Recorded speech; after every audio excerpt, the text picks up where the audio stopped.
laga Bayer Leverkusen melawan Werder Bremen belum selesai, namun asap suar menyelimuti Bay Arena. Di tengah lapangan yang mulai berkabut, Bayer Leverkusen tak ada niat berhenti menggempur pertahanan Bremen. Padahal skor sudah 4-0, gelar juara juga sudah berada dalam genggaman. Di sana Florian Wirtz sepertinya punya ambisi sendiri. Jika itu pertandingan penentuan, ia sepertinya ingin orang mengenang dirinya di laga penentuan gelar sebagai bintangnya. Dan itulah yang coba dilakukannya. Wirtz berlari saat Alex Grimaldo membawa bola. Melihat pergerakan Wirtz, Grimaldo mengirim umpan. Wirtz pun memanfaatkan kesempatan itu untuk mencetak gol ketiganya. Beberapa menit setelah Wirtz menjebol gawang Bremen untuk ketiga kalinya, wasit pun meniup peluit panjang.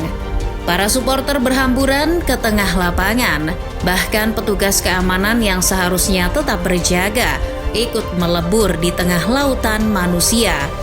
Bodoh amat soal tugas, peduli setan pada aturan yang melarang mereka turun ke lapangan. Kebahagiaan harus diluapkan, kemenangan harus dirayakan.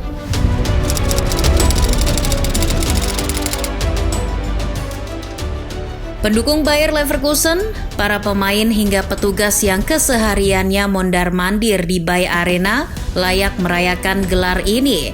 Hanya orang kelewat aneh yang tidak merayakan kemenangan di Workself di Bundesliga. Jika para pemain dan supporter berhamburan di tengah lapangan, Xabi Alonso, orang yang mengantarkan gelar itu, tetap dengan perangai flamboyan. Ia tak berlebihan meluapkan kebahagiaan. Alonso yang larut dalam kegembiraan hanya tersenyum tipis, seolah senyum yang bukan hanya menyiratkan banyak sekali makna, tapi juga pelet bagi tim-tim raksasa. Liverpool, Bayern Munchen, dan Real Madrid masih mengemis pada Alonso. Kemenangan Bayer Leverkusen di Bundesliga seperti dongeng yang diceritakan ibu sebelum tidur. Ia seperti kisah yang diproduksi oleh Leicester City di Liga Inggris, sebuah klub yang tidak terlacak oleh mata, klub yang mustahil untuk dijadikan tim favorit, namun tiba-tiba mengangkat trofi juara. Jalan di Workself menjuarai Bundesliga terasa istimewa. Mereka memutus dominasi 11 musim Bayern Munchen.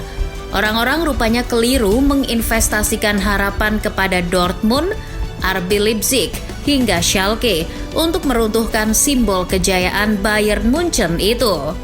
Klub-klub tadi ternyata cuma bisa diharapkan, namun selalu kehilangan cara untuk betul-betul merobohkan Bayern Munchen di Bundesliga. Saat kita mengharapkan tim-tim tadi bisa meruntuhkan dominasi FC Hollywood, di tempat lain, di lokasi yang berbau obat, sebuah tim sedang dibangun. Tidak dengan dana besar, tapi serius dikelola. Tim yang bahkan bertahun-tahun dihantui luka kegagalan. Bagaimana di Workself akhirnya bertransformasi menjadi penantang gelar Bundesliga. Mari kita mengulasnya.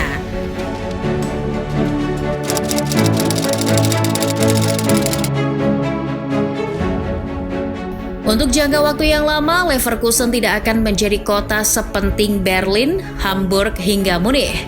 Leverkusen tak masuk 10 kota terbesar di Jerman. Luasnya hanya 78,85 km persegi.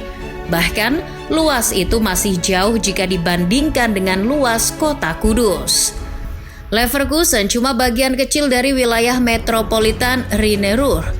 Jika kamu datang ke Sungai Rhine dan memandang ke arah timur, disitulah kamu akan melihat kota Leverkusen.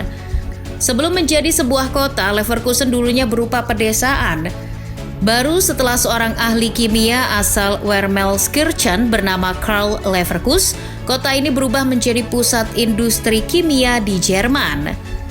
Perang Köln yang melibatkan faksi Protestan dan Katolik antara tahun 1583 hingga 1588 memaksa wilayah di Rhine Westphalia Utara berubah menjadi wilayah pedesaan pada akhir abad ke-19.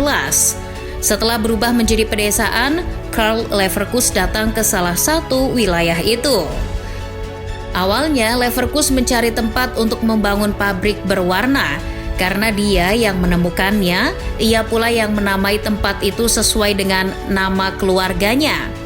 Alhasil, tempat tersebut sampai hari ini dikenal dengan nama Leverkusen, penamaan sebuah kota di Jerman yang tidak umum.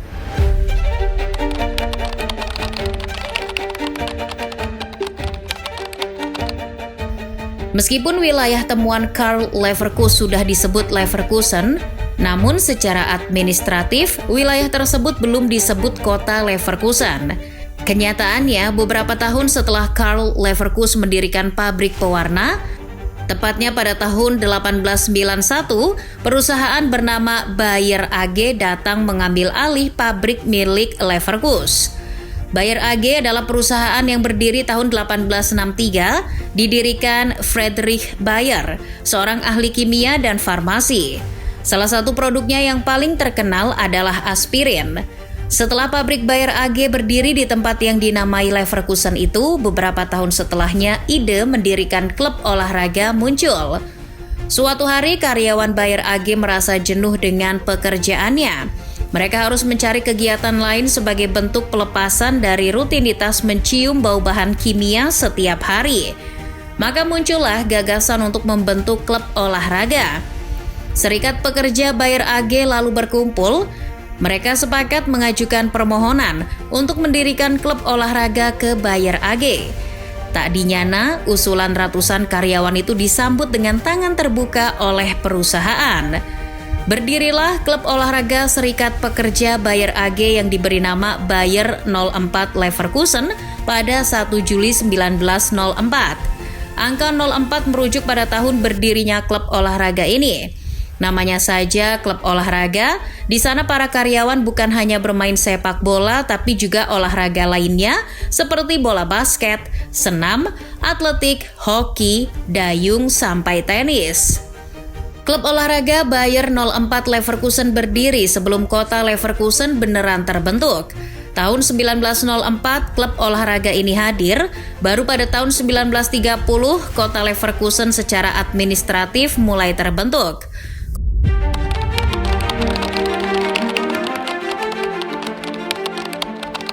Pada tanggal 31 Mei 1907, divisi sepak bola memisahkan diri.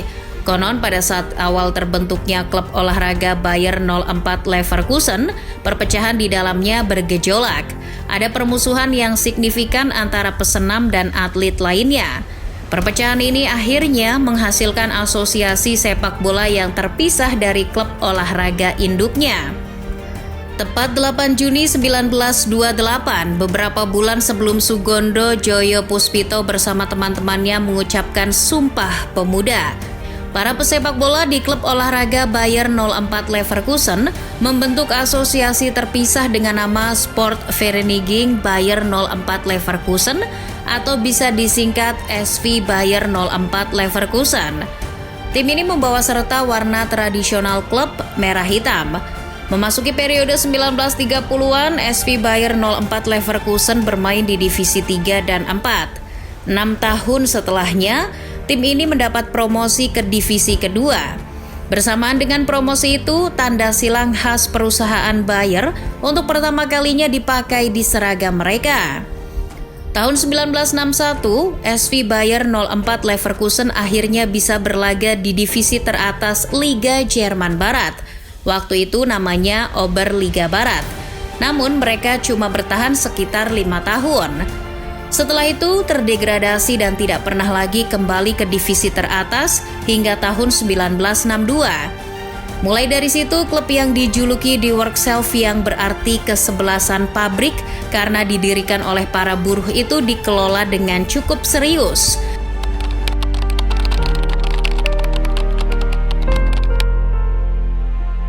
Liga Profesional Jerman Barat lambat laun mulai bertransformasi hingga lahirlah kompetisi yang kita kenal sebagai Bundesliga pada tahun 1963. Setahun sebelumnya, SV Bayer 04 Leverkusen sudah kembali ke Liga Utama. Pada tahun itulah Die Werkself untuk pertama kalinya bermain di Bundesliga. Namun, hanya setahun mereka berlaga di Bundesliga. Tahun berikutnya, para punggawa di Workself mesti menelan aspirin untuk meredakan nyeri karena timnya terdegradasi ke Regional Liga Barat, Liga tingkat 2. Degradasi ke Regional Liga Barat menandai kemerosotan di Workself. Di musim-musim berikutnya, mereka hanya berkubang di papan bawah. Pemain dan pendukung SV Bayer 04 Leverkusen harus menenggak morfin jika ingin menyaksikan timnya bermain di Bundesliga lagi. Pernah suatu ketika kesempatan untuk kembali ke Bundesliga ada di depan mata. Tahun 1968 SV Bayer 04 Leverkusen meraih gelar divisi. Namun mereka gagal melaju ke Bundesliga karena terhenti di babak playoff. Alih-alih naik ke Bundesliga, SV Bayer 04 Leverkusen justru terdegradasi ke divisi lebih bawah lagi pada tahun 1973. Untungnya mereka segera kembali ke liga yang kini disebut Zweite Bundesliga setelah hanya menghabiskan semusim di divisi 3. Butuh 4 tahun bagi di Workself untuk bermain kembali di Bundesliga. Pada akhirnya, para penggemar tak perlu menenggak kokain lagi setelah tim ini benar-benar mengkapling satu tempat di Bundesliga di musim 1979-80. Mulai dari sana, apa yang disebut orang sebagai stabilitas benar-benar diupayakan oleh di Workself.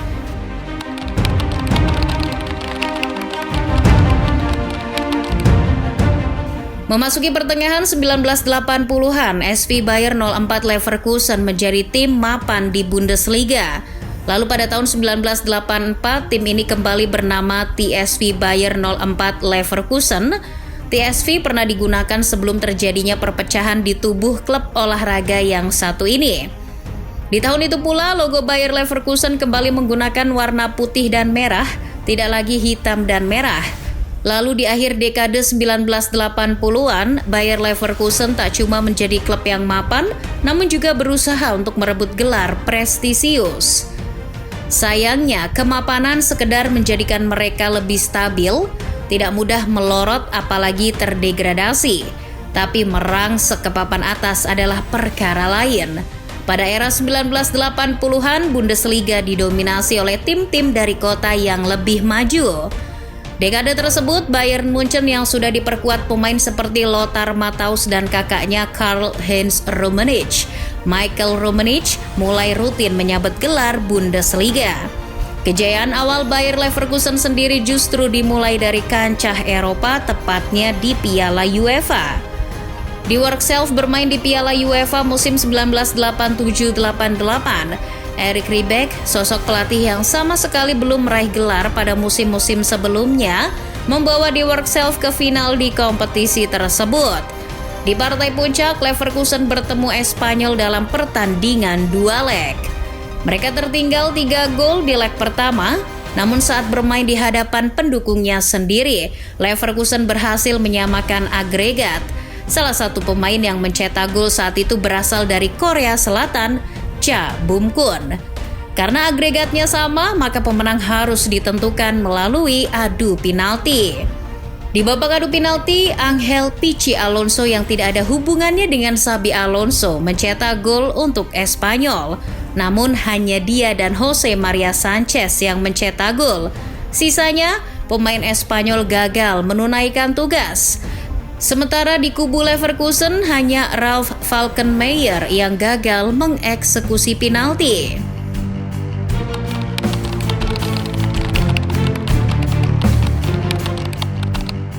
Di penghujung abad ke-20, tepatnya tahun 1989, masyarakat di Jerman Timur melakukan demo besar-besaran dan terjadi peruntuhan tembok Berlin. Hancurnya tembok pembatas ini menandai runtuhnya rezim komunis di Jerman Timur. Di waktu yang bersamaan, orang-orang di Jerman Timur mulai berani untuk pindah ke Jerman Barat. Walaupun pada saat itu penjagaan masih ketat, peristiwa ini kemudian mendorong diadakannya pemilihan umum pertama di Jerman Timur pada 18 Maret 1990. Tidak hanya itu, akibat fenomena ini wakil rakyat yang terpilih membahas ide untuk menyatukan kembali Jerman. Mereka berunding dengan Jerman Barat. Britania Raya, Prancis, dan Amerika Serikat untuk membahas syarat-syarat penyatuan kembali Jerman. Perundingan itu menghasilkan perjanjian penyelesaian akhir. Isinya secara resmi memberi kedaulatan kepada negara Jerman.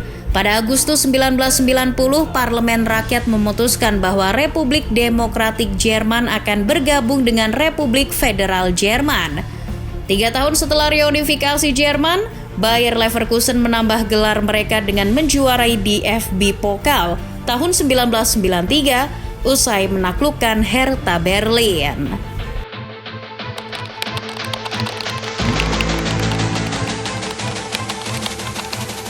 Menjelang akhir abad ke-20, Leverkusen menjadi tim yang lebih baik. Gelar Piala UEFA dan DFB Pokal yang sudah direngkuh layak membuat pendukungnya bangga dan tak perlu lagi menelan aspirin. Namun masih banyak tim yang jauh lebih baik dari mereka dan Bayer Leverkusen selalu berada di belakang. 4 musim antara tahun 1997 hingga 2002, Die Werkself harus menyerah kepada tim yang lebih baik dengan 4 kali menjadi runner-up Bundesliga. Leverkusen selalu kalah dari tim seperti Bayern Munchen dan Borussia Dortmund. Padahal saat itu, Die Werkself diperkuat pemain yang tak pernah absen mencetak gol seperti Ulf Kirsten. Pada periode yang sama, yakni antara akhir abad ke-20 dan permulaan abad ke-21, ada satu musim yang menyisakan luka menganga bagi para penggemar. Ialah musim 2001-2002. Musim itu Leverkusen mempekerjakan pelatih minim trofi untuk kesekian kalinya. Kali ini mantan pelatih FC Saarbrücken, Klaus Toppmöller yang ditunjuk untuk mengombandoi skuad yang berisikan pemain-pemain seperti Ulf Kirsten, Michael Zepek, Zi Roberto, Lucio, Dimitar Berbatov, hingga Michael Ballack. Dengan para pemain yang terbilang standar-standar saja, Leverkusen menghentak lewat kemenangan sensasional di kandang Wolfsburg. Kemenangan itu pada saatnya justru menjadi titik pijak awal sekaligus pertanda bahwa di musim itu klub pabrik obat akan menjadi tim yang beneran gak ada obatnya. Ambisi meraih gelar menjadi bara api yang terus menyalakan tungku semangat para pemain. Coba siapa bisa menjelaskan bagaimana Leverkusen memulai Bundesliga musim ini dengan rekor tak terkalahkan dalam 14 laga beruntun? Ballack yang punya tendensi kepemimpinan tak punya cara lain selain tak kenal lelah memberi contoh. Pasukan Toppmöller pun sebentar saja membuat hati penggemarnya tak berhenti berdebar kencang. Terlebih di 2 kompetisi lainnya, di DFB Pokal dan Liga Champions, Leverkusen juga melaju. Di UCL, Die Werkself bahkan menjelma The Giant Killer. Betapa tidak, klub raksasa seperti Liverpool dan Manchester United dikalahkannya di perempat final dan semifinal. Musim itu Leverkusen diambang gelar treble, melaju ke final UCL dan DFB Pokal, plus kokoh di puncak klasemen Bundesliga. Namun justru disinilah kisah menyayat hati itu lahir. Kecerobohan di pekan-pekan terakhir membuat mereka terpeleset dari puncak klasemen. Setelah terpeleset, mereka terbentur ubin keras. FC Schalke yang menjadi lawan di final DFB Pokal memberi pelajaran berharga. Niatnya, kecerobohan di level domestik akan dibayar lunas di Liga Champions.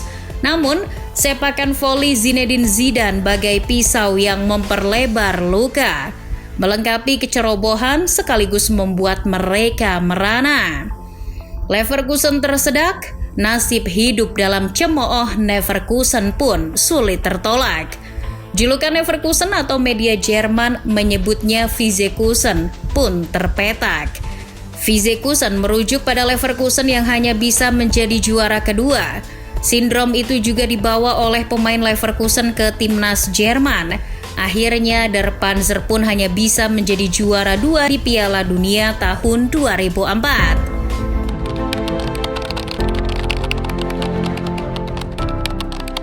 Bertahun-tahun Leverkusen hidup dalam cemooh Leverkusen. Sindiran itu diwariskan turun-temurun dari satu generasi ke generasi berikutnya. Namun Leverkusen tidak berhenti di tempat. hinaan Leverkusen memang tersemat, tapi tim terus berinovasi demi mengembalikan harkat dan martabat. Sayangnya, setelah treble horror itu tak ada satupun trofi yang masuk ke lemari, sekalipun dilatih oleh Jupp Heynckes, pelatih yang langganan trofi. Tapi bukan berarti Leverkusen tidak memperbaiki diri, ada banyak hal yang berubah di tim yang masih konsisten didanai oleh Bayer AG ini. Terutama, dan mungkin ini yang paling penting, bagaimana Leverkusen akhirnya menciptakan terobosan dengan melahirkan pemain hebat sekaligus meramu strategi untuk mengatasi apabila pemain yang mereka lahirkan dibajak tim raksasa. Selama beberapa tahun usai musim memilukan itu, manajemen selalu bisa mengorbitkan pemain jempolan. Ingat dari mana Kai Havertz berasal? Iya, Havertz adalah contoh pemain yang sukses diorbitkan di Workself. Dalam beberapa musim, pemain yang kurang minum Cerebrofort itu menjadi andalan Leverkusen. Bahkan 18 golnya di musim 2019-2020 memaksa Chelsea membelinya dengan mahar yang cukup tinggi. Setelah kehilangan Havertz, alih-alih jor-joran membeli penggantinya, Leverkusen malah tidak terburu-buru membelanjakan uang tersebut. Delalah, Leverkusen dianugerahi pelatih yang teliti seperti Peter Bosz. Jadi, di samping manajemen yang bagus, ketelitian pelatih membuat Leverkusen terlihat cerdik dalam memutuskan soal siapa yang bakal dibeli. Pada waktu itu, pilihan untuk menjadi juru gedor baru jatuh pada Patrick Schick. Kala itu penampilan Schick di AS Roma hanya cukup kalau dalam rapor anak SD nilainya 70. Tidak di bawah KKM, juga tidak bagus-bagus amat. Tapi lihatlah dalam beberapa tahun, Schick menjadi salah satu striker Eropa yang menarik perhatian. Leon Bailey, pemain yang kini diandalkan oleh Aston Villa, itu pun hasil didikan Leverkusen.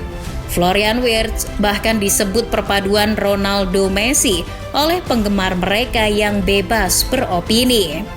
Sebelum menjadi bintang yang harganya tinggi, Wirtz hanyalah seorang siswa yang numpang main bola di Bay Arena.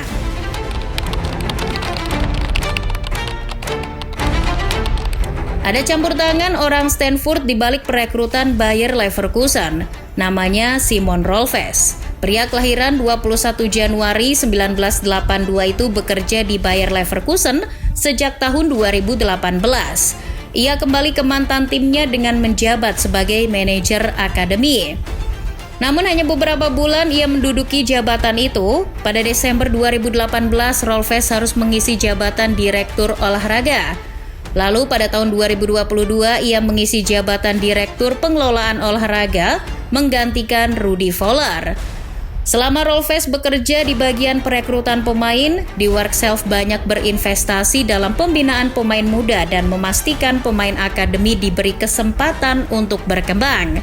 Persaingan untuk menarik pemain memang ketat, namun Rolfes punya strategi sendiri untuk mendekati pemain. Dalam merekrut pemain, Rolfes dan timnya mengutamakan budaya klub dan kemampuan calon pemain baru. Rolfes juga melibatkan departemen perawatan. Rolfes mengajak timnya dan departemen perawatan untuk berbicara mengenai target pemain dan segera menemukan cara untuk membuat kesepakatan yang sempurna antara klub dan pemain. Rolfes dan timnya juga memakai perangkat lunak berupa AWS untuk proses menemukan dan merekrut pemain. Penggunaan program ini memperlihatkan betapa Leverkusen pada akhirnya juga mengikuti perkembangan zaman. Apa yang sudah dilakukannya pada harinya nanti menemui keberhasilan.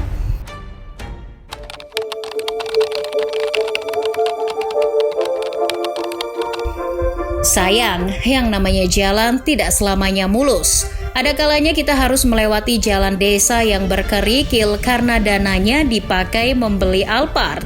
Segala yang sudah dibangun Rolfes dan timnya justru pada titik tertentu hampir berjumpa kehancuran.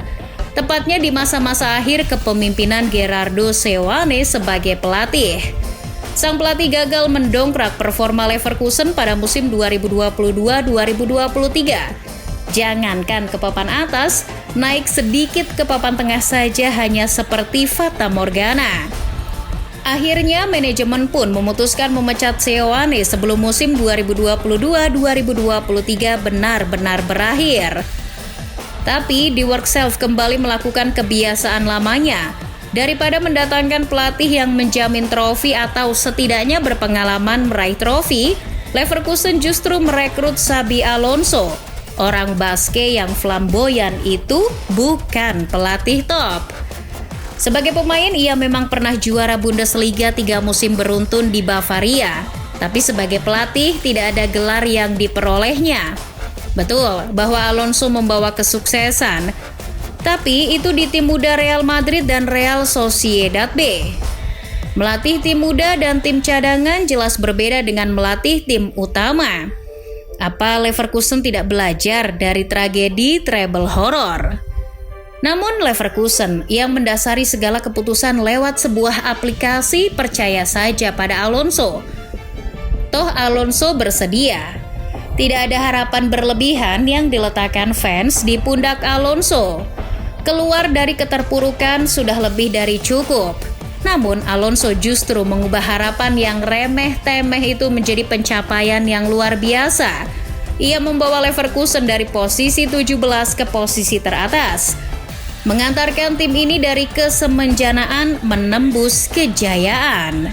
Rekrutan-rekrutan baru seperti Granit Xhaka, Alex Grimaldo hingga Victor Boniface memberi dampak. Mereka bekerja sama dengan pegawai lama yang karir mediokernya berhasil diselamatkan. Alonso dengan segala yang dilakukannya membuat seluruh penggemar Bayer Leverkusen bahagia. Menjadikan orang-orang yang dulunya tak memperhatikan timnya mulai melirik, bahkan menatapnya dengan mata terbelalak. Setelah 120 tahun sejak klub ini berdiri, akhirnya gelar Bundesliga bisa dipajang di lemari. Istilah Neverkusen pun mati tepat di musim Bundesliga yang entah mengapa tidak tayang di televisi.